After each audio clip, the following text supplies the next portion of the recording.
where a total of 1,200 women were actually sexually assaulted right here where I'm standing right now. Every German is homeless or on drugs. The metro station is absolutely filthy, man. Park here is quite literally just full of people day drinking and smoking weed, basically. Trash everywhere, permanently smells like piss. Not a single German store, not a single person speaking German. Yes, I feel like coming back to Germany was a big mistake. It feels like there's no space for Germans here anymore. I think it's a lost cause here in Germany. Germany is so beyond Hello everybody and welcome to Cologne, Germany. And welcome to the Cologne Cathedral. Believe it or not, the construction here on this cathedral began in 1248, but it never got finished for a very strange reason, and that was the man who was building it ran out of materials. He couldn't source the materials needed to finish it, so he supposedly made a pact with the devil himself, and the devil said that if this cathedral is ever to be finished, it will bring Armageddon to the world. Long story short, of course, but it's absolutely beautiful, actually hauntingly beautiful from the outside. And today we're going to be exploring Cologne together, some of the more interesting areas of this city.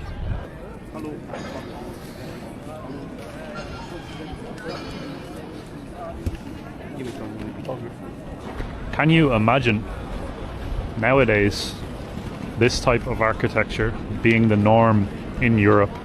So that's what it would have been back hundreds of years ago. You have this just glorious, the amount of thousands of hours still up to this day construction is ongoing because of that very pact that I spoke about.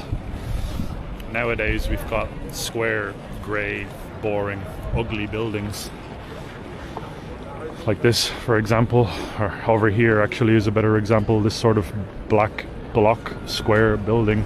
If you compare it to this here, it's really another world, and it really was another world, I guess you could say, back then. Now, believe it or not, the city of Cologne was actually founded in 50 AD by the Romans. There have been some Germanic tribes here even before Christ, but Cologne nowadays is very, very different, of course, and the city kind of took a downwards spiral ever since 2015 with a very, very big incident that happened here around New Year's, where a total of 1,200 women were actually sexually assaulted right here where I'm standing right now. And those crimes were committed by about 1,000 to 2,000 men that were gathering here for the New Year's celebration, for the fireworks. And the only response that the Cologne mayor gave at the time was that the women should have kept an arm-length distance to said men. Now imagine thousands and thousands of people standing here celebrating New Year's in front of the Cologne Dome. Of course, you cannot keep an arm-length distance whatsoever. And we just had a look as well on the inside of the Cologne Cathedral, and I have to tell you, if you are going to come here to Cologne, this is a must visit. It's totally free to check out on the inside, and it is jaw-droppingly stunning. The architecture, the structure, like I said, the thousands of hours that went into building this place. You have to see it. You have to see it for yourself. If you are going to come here, and if I had to say one place to go and check out, it would be the inside of that cathedral. So the main areas of Cologne that are a little rough around the edges, let's say it like that, kind of like problematic areas, I want to say, are Chorweiler, Mülheim and Köln-Kalk. Now, I am actually from this county. I'm from the county of North Rhine-Westphalia. I've been to Cologne many times, but I've never seen any of these places, so it will also be the first time for me. And we just arrived in Mülheim at the station, and let's go and have a look around here. One thing that all of these problematic areas have in common is probably the alphabet mafia, and here you see another example of it.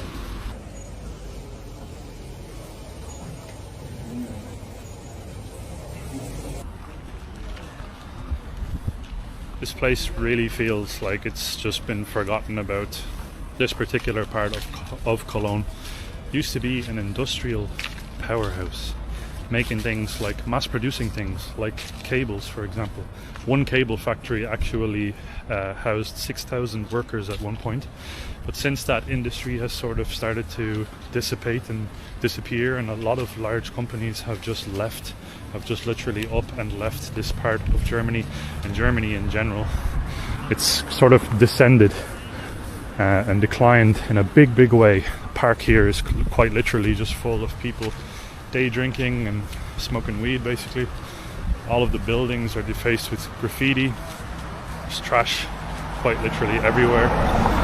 And as you can see, quite literally, some of these apartment blocks look like they're from like the Cold War or like Soviet times. There's a mosaic over here on the wall over there in the distance that actually looks to be like a very old building as well. The local swimming pool, however, is still open. That's a good sign. Hey, the swimming pool's open. Usually those are the ones that get closed first when people kind of move away, or when companies move away. True. We also ran into a building that was quite literally, the sign was entirely in Turkish, not one German or English word, and that also was entirely abandoned. So you know you're in a place that is in decline when even the people that moved here to escape from other countries, they move here and they also leave. So look at this. Thinking about Germany, you definitely think abandoned places, garbage, empty alcohol bottles, right? Broken glass, directly across from the playground, by the way. That's for sure what you think about when you think of the country of Germany. Right guys, I just translated this sign because I was just interested in it, because obviously it's entirely in Turkish. There's nothing German about it other than the address. And then you have the Communist Party sign, and it actually says imperialism and Zionism will be defeated, the resisting people will win. And it's calling for a congress that is not far from here. It's actually in Essen. On this street we can actually see how diversity works usually in one area. If you know what I mean. If you want to be diverse, I already said this in the Sweden video, if you want to be diverse, that's fine, but then diversity needs to go both ways. Also for the locals, not only for the foreigners. And around here, there's not a single German shop actually. It's all Turkish. I see some Arabic over there. Konya is Turkish.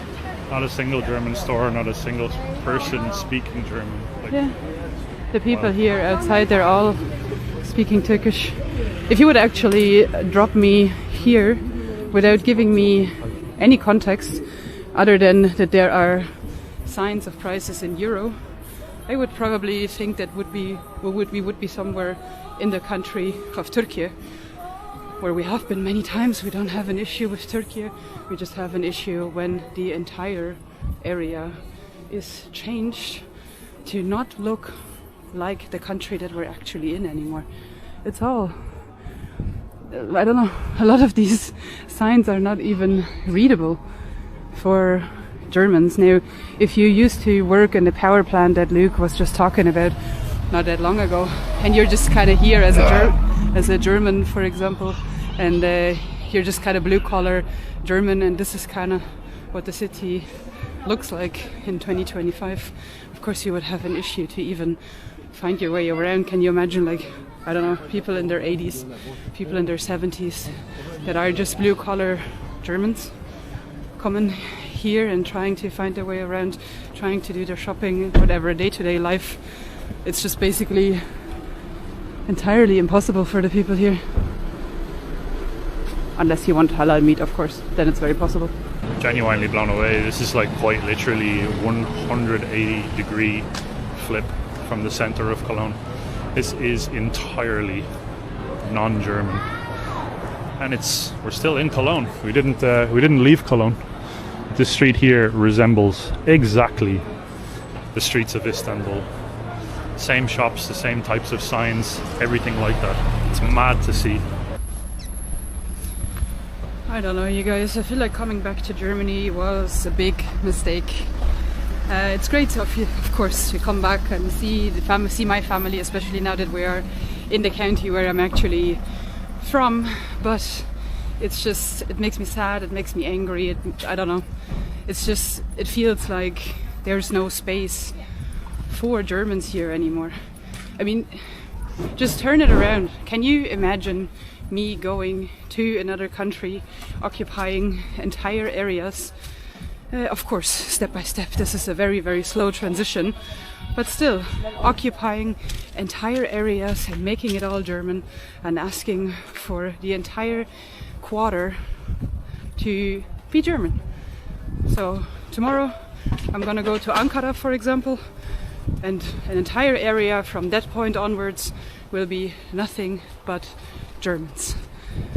Only German language will be spoken. You will not hear any Turkish. It will only be Christianity. It won't be Islam. It will all of these things. Can you imagine that? Nobody would accept that ever. Yet now we are here and it's just accepted because everybody is scared to open their mouth. That's exactly why we are doing these videos. It's just all of the left-leaning people as well in Germany now, they are for all of this to happen. I don't know, I can't even I'm sorry, I can't put it into words because I'm just angry. I'm angry, I'm sad. I don't even know what to say anymore. I think it's a lost cause here in Germany.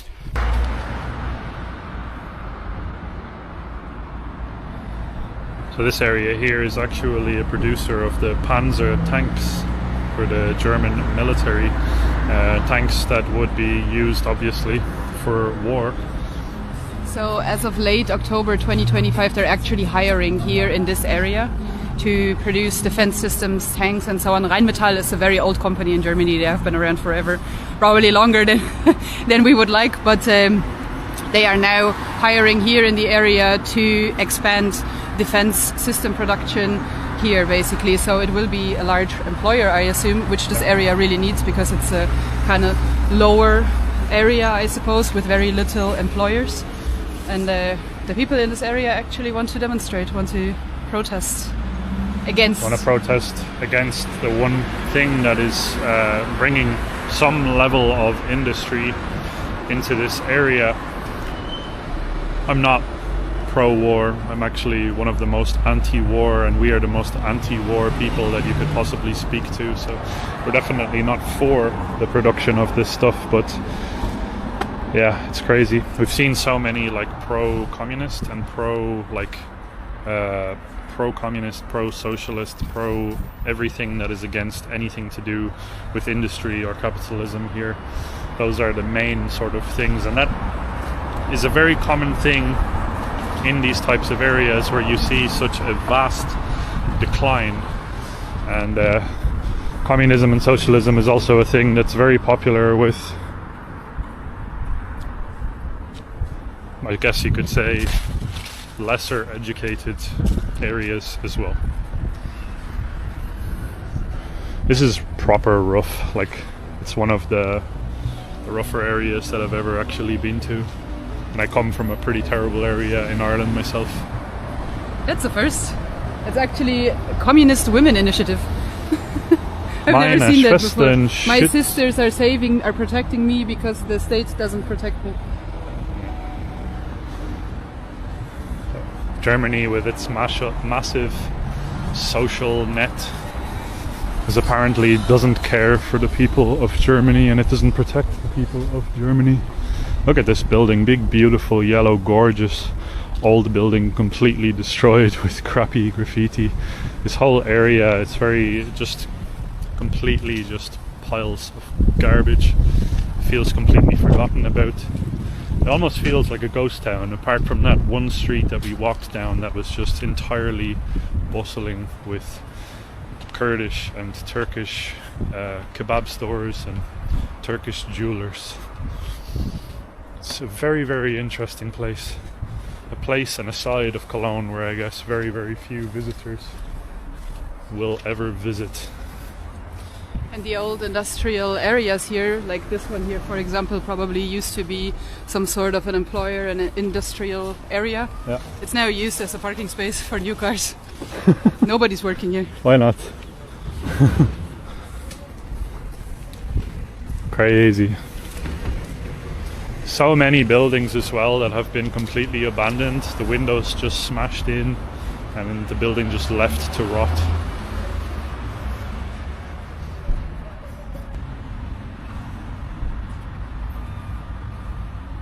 Beautiful, right?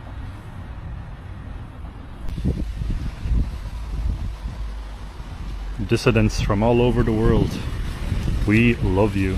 That's what it says in entirely Arabic. Fascinating. Absolutely mental. Germany is so beyond I can't even put it into words. Like, I was like, when we were in Berlin before coming here, I was like, it's the capital city. It's a big city, you know? A lot of these areas in big cities, like a lot of people like to say on our channel, they're like, you can go anywhere, you can go to this city or whatever, and you can film certain specific places or whatever, and you can show exactly what you want to show in those specific areas. And in a lot of big cities, you know what? I'll agree with you. A lot of big cities, they have areas that are going to show decline, especially in Europe nowadays. Funnily enough, if you go to Asia, if you go to a lot of North America, you'll have a harder time finding those places. Europe is quite literally gone. But I thought it might just be a Berlin problem. It is not at all. It's not just a Berlin problem, it's an entirety of Germany. Entirety of I agree Germany. with Germany. Yeah. It's crazy, like quite literally crazy when you go to a country like Germany and you quite literally don't feel like you're in that country at all. Like 0%. Nothing about this feels German.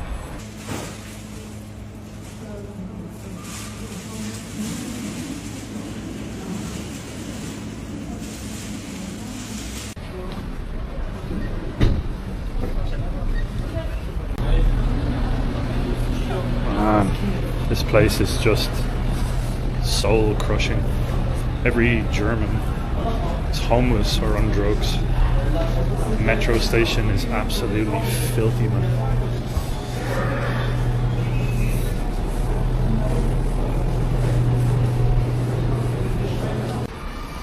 Tons of police cars, fire brigades, ambulances, all swarming around the big building just over here. No idea. Possibly a fire. I don't know, you guys. We made it to Köln Kalk area, which seems to be a little more balanced. Like, you do have some sort of German spaces, some German pubs, somewhat in between, some German bakeries, but the people here seem to be looking a lot rougher. If you look into the faces of people, everybody just looks really sad and angry and depressed, and I don't know, I haven't heard a person laugh this entire day. We've been walking around Cologne for a good few hours now. I feel like happiness has basically left the city of Cologne, and even though, especially here in this area, usually people from Cologne are known to be happy people, Kölsche, that's like what the people are calling themselves here. It's like, usually, I don't know, when I think of Cologne, I'm not particularly fond of Cologne, I do have to say that. I do think of happy, excited, warm-hearted type of people, sort of like the opposite of the area where I'm from. But I don't know, people just seem really upset and kind of like they gave up here. Nobody seems to be having a good time, really. Every German that we see is just collecting bottles. Yeah. Like, it's the middle of the week. People are just collecting bottles. The streets are filled with people. Nobody's working. It's a weird situation. Trash everywhere. Permanently smells like piss. It's hot. It's awful.